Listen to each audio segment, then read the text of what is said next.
On today's episode of Locked On Oilers, we meet up with Tony Cordasco with Locked On Golden Knights as we preview the second round matchup between the Edmonton Oilers and the Vegas Golden Knights.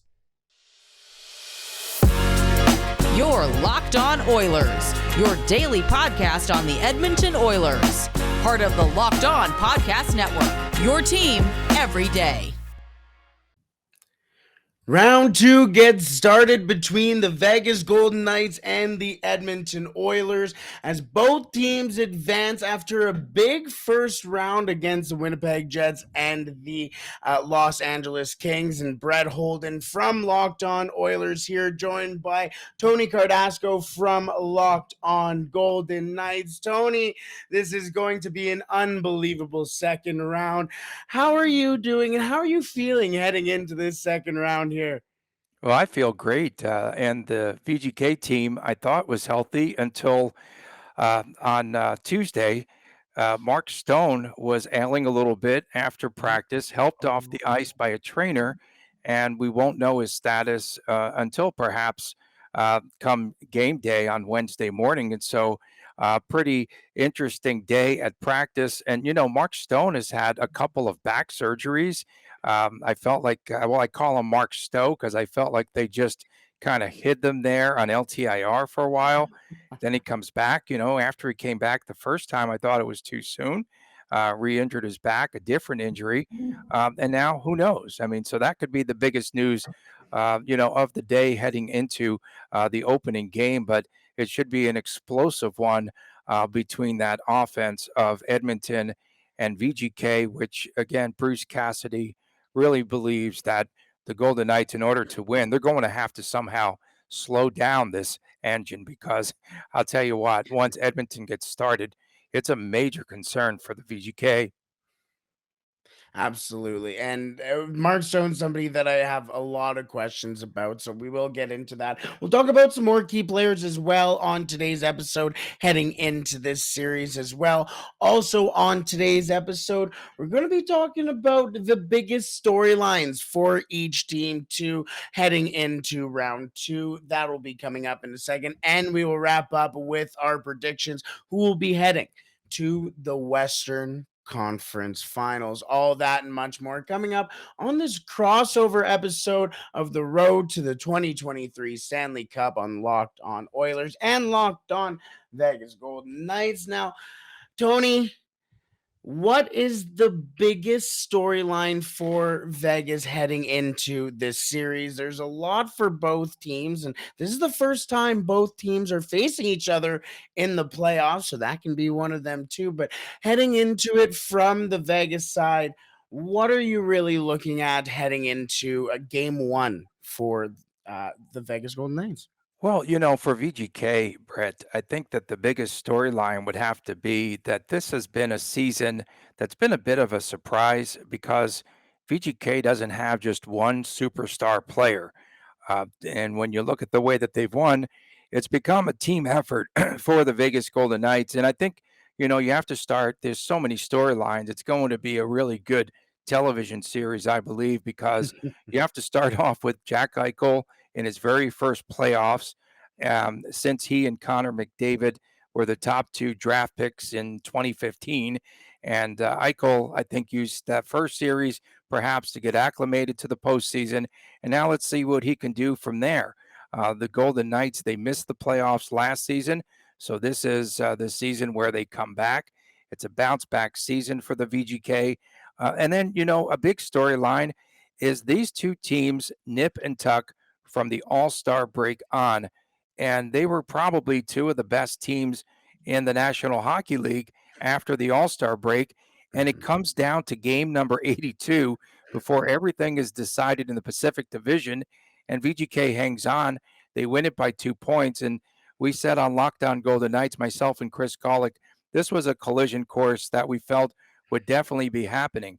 And, when you talk about a team effort, Jack Eichel was the leading scorer with 66 points. They don't have the same firepower as Edmonton. And so we feel as though one of the storylines will definitely be how does VGK slow down Edmonton? and it's going to be stopping or slowing them down if they can even do that through the neutral zone. And a lot will be depending on how the VGK defensemen and the blue liners play. What about your key storylines, Brett? Yeah, and you know what? The big thing for the Edmonton Oilers is trying to make this into a run and gun type game. And you mentioned the play in the neutral zone, and that's probably where this game will be won or lost for each team in potentially each game as well. The Edmonton Oilers, you mentioned the firepower that they have from top to bottom, and they've been able to not only get scoring from guys like Leon Draisaitl, and you take a look, as yes, Connor McDavid did have 10 points in 6 games, but he still wasn't necessarily Connor McDavid in that series against the LA Kings. In fact, he had the same amount of points as Evan Bouchard in that series. So, yeah, the fact that Connor McDavid can still find another level in these playoffs is considerably a good thing for the Edmonton Oilers. But for also the Edmonton Oilers, they have been able to do it outside of, again, those 29 and 97. Klim Kostin with 2 massive goals in game 6 to help clinch the series for the Oilers. Kyler Yamamoto, who has been a guy that people have talked about taking out of the lineup and putting in Dylan Holloway. And now Matthias Janmark is going to be healthy soon for the Edmonton Oilers. Hopefully, most people hope, as he has been a great player defensively for the Oilers. But then who comes out of the lineup there for the Oilers? But again, Yamamoto gets the series winning goal, and a lot of the doubters are quieted down. And game 5, Nick Bukestad, 2 goals for himself. Matthias Ekholm quietly having 4 assists in the series for the Edmonton Oilers. We can go on and on with the players who have played very well, who have not been named Connor McDavid or Leon Draisaitl. So that has been the big thing for the Edmonton Oilers. I have a question for you, and you mentioned him off the top here is Mark Stone. The Edmonton Oilers are a relatively physical team. We saw in the first 3 games against the LA Kings, to the point where they actually had to tone it down for the rest of the series in 4, 5, 6 because they were being called on too many retaliatory penalties or just straight up roughing penalties in general. You mentioned the health of Mark Stone, and has been a team that has struggled relatively as well with staying healthy. Could being the Edmonton Oilers' potential physical side that they have, could that be a big factor in this series for VGK? Well, I have to tell you, like, this is not your father's. Well, your father's probably not alive when VGK started. I was going to say your father's VGK team, but this is a team now that Bruce Cassidy brought a very physical element to. And through the first 4 games in the Winnipeg series, Brett, VGK and Mhm. Winnipeg had over 400 hits in the first 4 games. And so they just were beating the snot out of each other. Then they kind of they toned it down a little bit. It was like in the 50, 60 range, I think, in the final game of the series, because by that point, Winnipeg was depleted and didn't have any players left. But this, if it's going to become a physical series, I'm concerned about VGK because of the toll that I thought it took in that first series. And if they didn't get rid of this Winnipeg team in 5 games, I was just concerned that they could really wear down because, again, this isn't their style. This isn't the type of team, that VGK is. They have a lot of finesse players, on the lineup. I'll tell you one player that's really been able to adapt and adjust under the Cassidy system. I have to start with Jack Eichel because Mhm. Eichel now plays better defensively.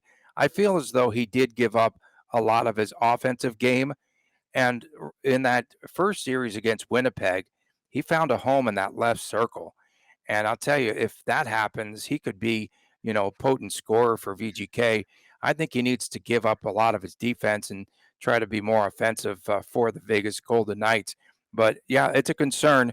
And I'm sure we're going to talk about VGK staying out of the penalty box. They are the least penalized team in the National Hockey League, but you Mhm. could throw that all out because, I mean, hey, this Winnipeg team had 5 power play goals, Brett. 5 in the series, in a 5-game series. Yeah. That concerns me because we know how lethal Edmonton is on the power play. And that was the thing heading into the playoffs too. Is a lot of people said, "Oh, there's no penalties being called in the playoffs." What do you mean? The Edmonton Oilers' biggest weakness going into the playoffs is their power play because you don't see power plays. Well, we saw an influx of power plays and penalties in general in the first round around the NHL, not just in both of our series. So yes, it is going to be a massive thing for the Vegas Golden Knights to stay out of the box, and likewise for the Edmonton Oilers. They also went up against a very potent power play in the LA Kings, and the LA Kings took advantage of that in the 6 games to the point where a couple of times the Oilers blew 2 goal leads, and a couple of the games actually cost them the game. So that has been a thing that the Edmonton Oilers also have to watch out for. The last storyline that I think we should talk about before we move on to some of our key players to watch in this series is also going to be some of the key players to watch in this series as well. But a key storyline that I think once the trade for Jack Eichel happened, everybody wanted to see. And now we are seeing it with the 2015 first overall pick, Connor McDavid, versus the 2015 second overall pick, Jack Eichel, facing off against each other in the playoffs. And we know Connor McDavid is the best player in the world, but there is a real argument for Jack Eichel that if it was for, or if it wasn't for Connor McDavid, Jack Eichel would be a first overall pick in a lot of other drafts. So now we are finally seeing it. Jack Eichel versus Connor McDavid. What are you expecting out of this battle between these two absolute superstars of the game? Well, first of all, I'd like to see if they actually are guarding each other, right? I think that that would be pretty interesting because I want to see how they actually play heads up, on each other, and again, who gets the best of the other.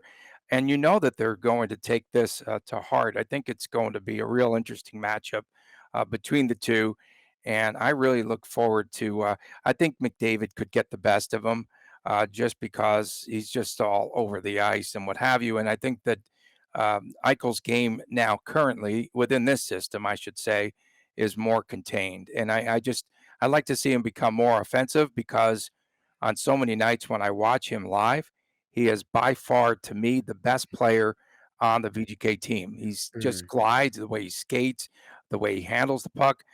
We've often joked here on Lockdown Golden Knights about the fact that a lot of the players on the Golden Knights team can't handle his hot passes because he's that good.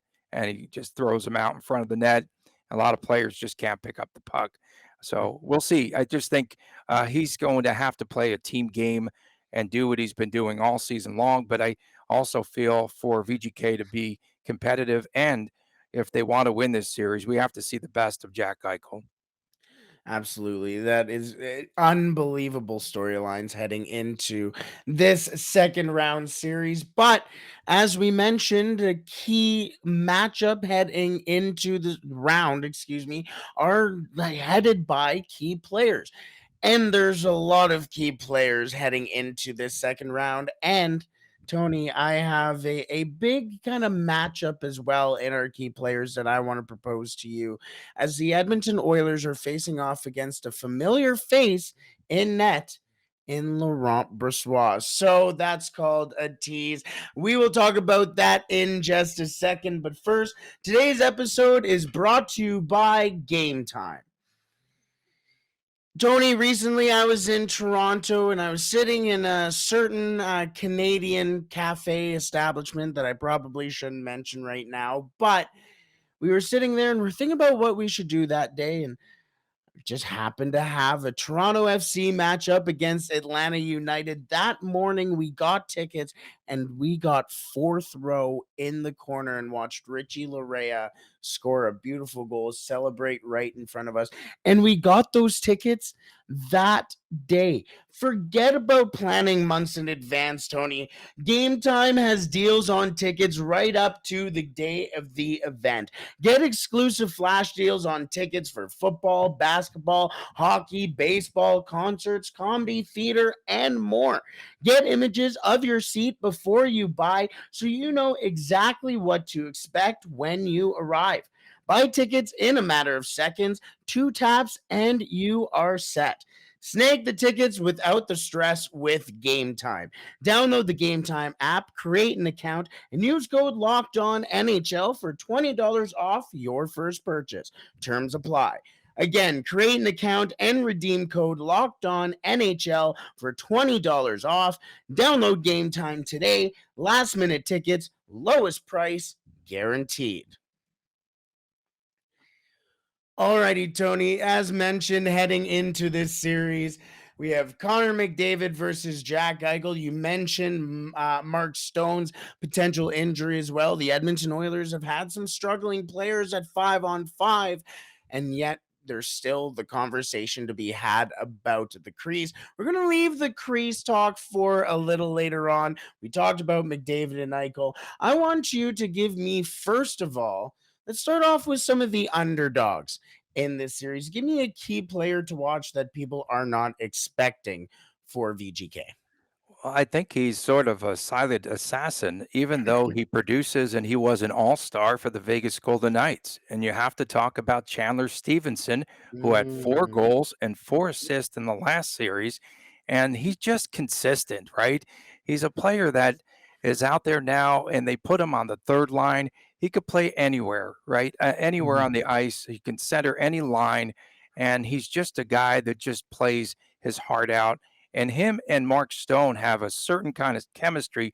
And that is one of the reasons why I think it could come down to the bottom sixes of each team to determine this series. Because perhaps, as Cassidy says, often you have the top 2 lines often negate each other, and then it comes down to the bottom 6. I think that could very much be the case here as well. William Karlsson, out of nowhere, had 4 goals in the last series, and you had better mark him because a lot of teams, they just don't seem to check him, Yeah. and he just floats in front of the net. Next thing you know, he's scoring a goal inside. And then it's going to be interesting too. So Will Carrier returned the last game, and Bruce Cassidy was faced with a very difficult decision, and he decided to bench Phil Kessel. Now Kessel's not been he's not been effective.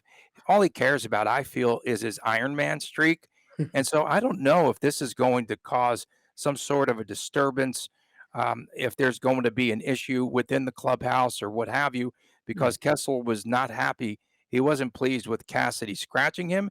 But let's face it, Will Carrier came back for his first game after being out since March the 3rd, and he's more effective. He's a bigger body. He's stronger and more physical, and they're going to need Carrier over Kessel. So that's a pretty interesting deal. And we'll, of course, get into talking about goaltenders here in a moment. But give us some of the key players to watch for the Edmonton Oilers. There's many.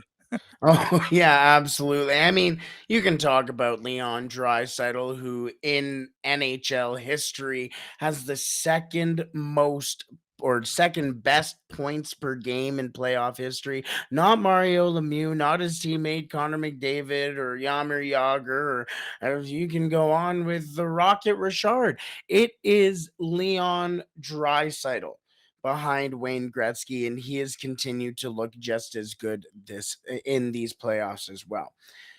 And that's fair. You can talk about him, but that's boring. Come on. Then you can talk about Connor McDavid, but everybody knows about Connor McDavid too. The Edmonton Oilers need players like Ryan Nugent-Hopkins and Zach Hyman specifically to step up at 5-on-5, and those are a couple players to talk about too. But for me, the most underrated player, let's start there, is Nick Bukestad that needs to be big in this series. A very underrated addition for the Edmonton Oilers at the deadline for a guy who is leading the American Hockey League in goals amongst defensemen for Michael Kesselring as well. And the Edmonton Oilers also got a pretty good player in Cam Dineen in that deal as well. But Nick Bjugstad has been fantastic for the Oilers, and a lot of praise has been given to him, not only for his play on the ice, but for his professionalism and his ability to be a true pro and leader inside the dressing room as well. And this has been big for the Edmonton Oilers to have true character guys in the lineup. A couple of years ago, more than a couple of years ago, I feel much older than I actually am. But more than a couple of years ago, the Edmonton Oilers had a guy by the name of Matt Hendricks on their team, and Matt Hendricks was a character's guy, a man's man, just a leader of men.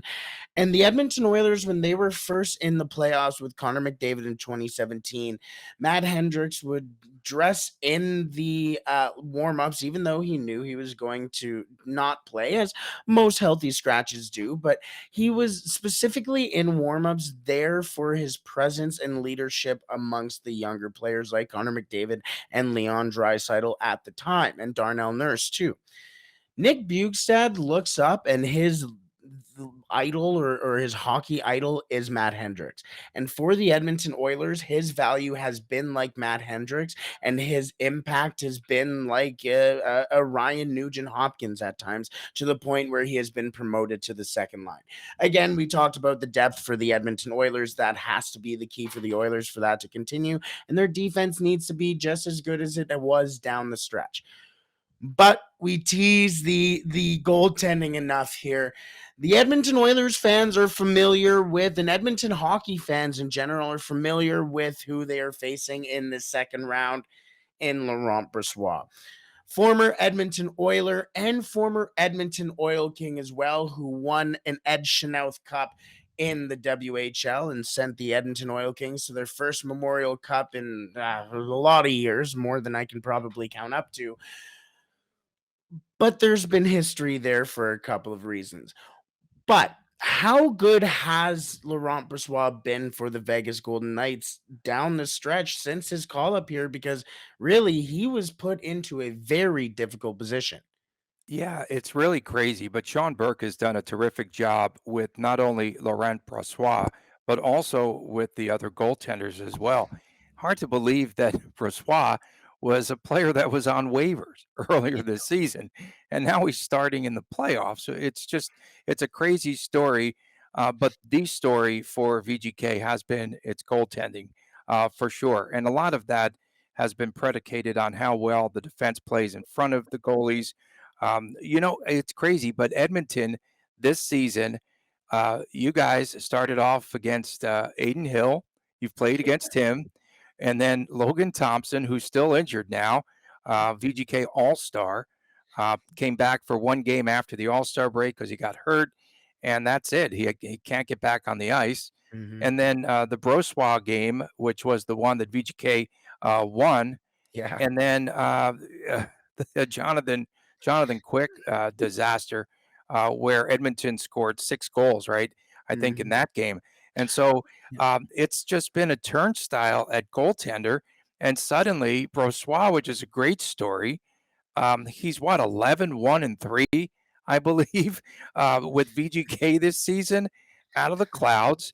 And, back and forth, we were going, okay, well, this is Logan Thompson's net. And then Thompson gets hurt, and then no, it's Jonathan Quick's net. No, if Aiden Hill's healthy, maybe he starts again. And then, like out of nowhere, Brossoit, and once he got the net, he just refuses. He's relentless. He refuses to give it up, and you really can't blame him for that. And he's just played very well, very smart, very heady. He covers a lot of space there in net, and the defense has helped him out a ton. The only real bad games, the first and the third game in the series against Winnipeg. First game, VGK lost, and he didn't play well, wasn't seeing the puck well. And then game 3 was where Winnipeg came back, and they scored 3 goals to force that game into overtime. But other than that, he's been pretty solid. I don't have anything bad to say about him, but it's just been crazy. And I have to believe Aiden Hill's going to be the number 2 goaltender. And I wanted to ask you about this because I really do believe after a certain period of time, I think he's going to need a breather And I'm guessing that we will see perhaps Aiden Hill in this series too, at Mm. least for one game. What are your thoughts? How do you platoon your goaltenders?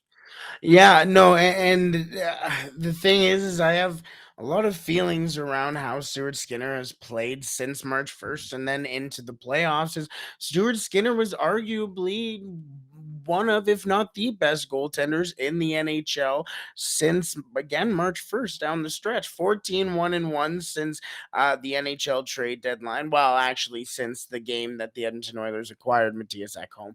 920 save percentage and a 243 goals against average. And his last regulation loss came on March 11th against the Toronto Maple Leafs. And their last loss in general came against, oh, well, the Vegas Golden Knights in overtime. So Stuart Skinner was lights out down the stretch for the Oilers, leading to that eventual game 82 battle that we eventually saw too.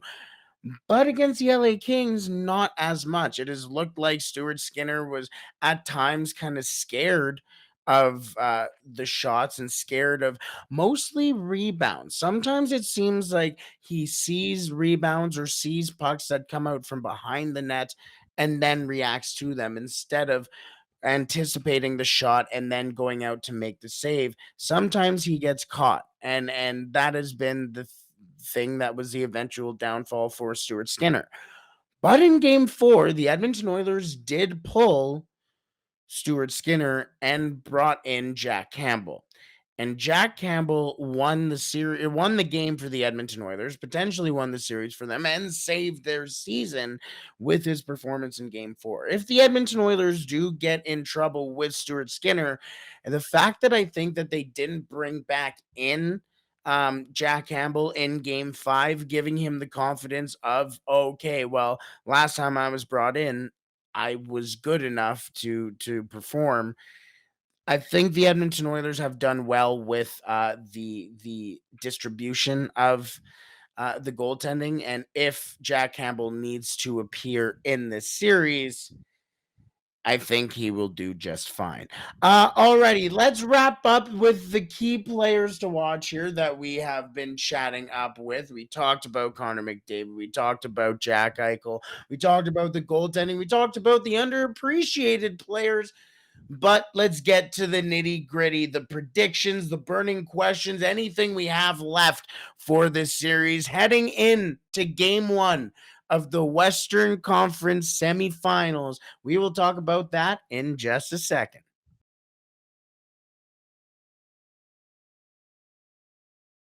Alrighty, Tony, let's wrap up today's episode with, again, this is the most exciting time of the year. We are coming out of potentially one of the most exciting first rounds in NHL history. Upsets galore, fantastic hockey, fantastic games, fantastic overtime periods, numerous game 7s. How can round 2 follow that up? And how can this series between the Edmonton Oilers and the Vegas Golden Knights, potentially the two favorites to win the Stanley Cup coming out of round 2, what do you see coming out of this series, and how can both teams follow up in an absolutely bonkers first round?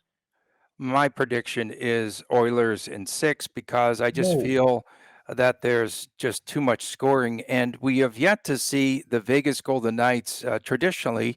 What we have seen in past previous cup runs out of the Golden Knights is sooner or later they hit this funk where they can't score. They can't score goals. They're going to have to score goals, and they're going to have to try to match, I think, what Edmonton can do.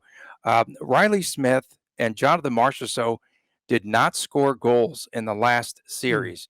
And so that is of a great concern to me because if they don't score goals in this series, you might as well stick a fork in them, and it could be rather early. It's going to depend, I think, this series on the defensive depth of VGK. They're going to have to not only play well defensively, but they have to join the rush, and they're going to have to be offensive.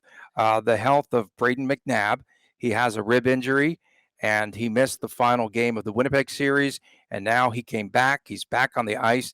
He returned to the team on Monday, but who knows what his health is like. We'll see Ben Hutton if he cannot play, and Shea Theodore was ill. He was sick for the final game of the Winnipeg series. So he should be back as well. I think it comes down to the third line, perhaps, or the bottom six.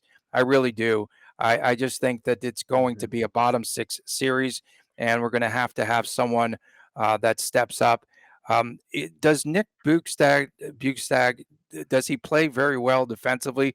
Because if somebody gets into it and really tightly checks William Karlsson, I feel like you could take him out of the game. We'll get into that too, when we get back to you. X factor, I would have to say, Michael Amadio had a game-winning Mhm. goal in one of the series wins for the VGK against Winnipeg in overtime. Had 16 goals this past season, and that's another waiver wire find for the Vegas Golden Knights. In the power play unit, it just really does concern me. I don't care. Vegas can say that they are the least penalized team. It doesn't matter. Every time they go in the box, could potentially be a position where Edmonton winds up with the score. The penalty kill, I think, is 19th for VGK. A big series key too. Before I stop rambling here, I'm just for Edmonton. I saw the stretch. Now they have lost 6 consecutive game ones, and if VGK gets its confidence, they might win not just game one but game two. So I think that Edmonton has to have that mentality and that mindset to come in here and try to steal game one right out of the chute. If they can do that, then I think they're definitely in the driver's seat. But I have Edmonton winning in six.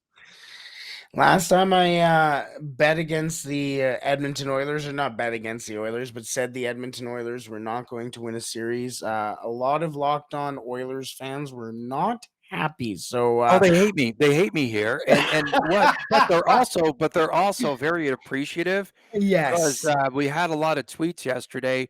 We said our predictions would be coming out on the show that aired today, and Yeah. I mean on Tuesday, and a lot of the fans were like, "Please, please pick the Oilers because my record has just been really bad." Oh, so a little reverse psychology here. Yeah, I yeah, like it. I yeah. like it. Yeah, no, fair enough. Fair enough. You know what? I'll get it out of the way. I do think that the Edmonton Oilers do win this series. I think outside of Vegas, it is the Edmonton Oilers Stanley Cup to win. Yes, the Maple Leafs are very good, but the Edmonton Oilers, just ever since the addition of Ekholm and Bukestad, the Edmonton Oilers are just heads above most teams in the NHL. And now that defending cup champs are gone and the best team in the regular season is gone, and you can go on and on and on about the teams who are not there anymore, I think the Edmonton Oilers are the team to beat. So going off that ideal, I guess, or ideology, or whatever you may come about, I think the Edmonton Oilers do win this series. I 6 games, I think, is fair. I could see again if the Edmonton Oilers do hit their stride. Last time these two teams played, we haven't really mentioned. Yeah, it's Jonathan Quick allowed 6 goals, and Laurent Brossoit allowed one in the third period as well. So the Edmonton Oilers did score a touchdown and the conversion as well in the last time these two teams played. And the thing about that too is that it came at the T-Mobile Arena, and that may be a factor for the Edmonton Oilers, but that is an unbelievable arena. So we'll see. It's not something that the Edmonton Oilers are used to in the playoffs because this is the first time that these two teams have met, and I know that arena is absolutely bumping in the playoffs. So there's that point. But you mentioned Nick Bukestad as well, and he's one of those key acquisitions for the Edmonton Oilers. Yeah, Nick Bukestad is a good defensive forward for the Edmonton Oilers in the playoffs so far. So I'm not a big analytics guy, but there's only one analytic that I kind of stand by, and it's goals for per 60 minutes and goals against per 60 minutes, which basically puts everybody on the same platform. If you were to play 60 minutes, how do you uh, uh, it, impact the game offensively or defensively? Nick Bukestad so far this year, his goals against per 60 minutes in the playoffs sits at 0. Mm. Since being acquired by the Edmonton Oilers in the regular season in 19 games, he was the second best Edmonton Oiler behind none other than Devon Shore at goals against per 60 minutes at a 1.62. Trailing him was Matthias Ekholm at 1.63. The Edmonton Oilers have made acquisitions that not only have made them better in the neutral zone in their own end, as well as preventing goals, but these players have also helped with the transition game for the Edmonton Oilers, their play with the puck.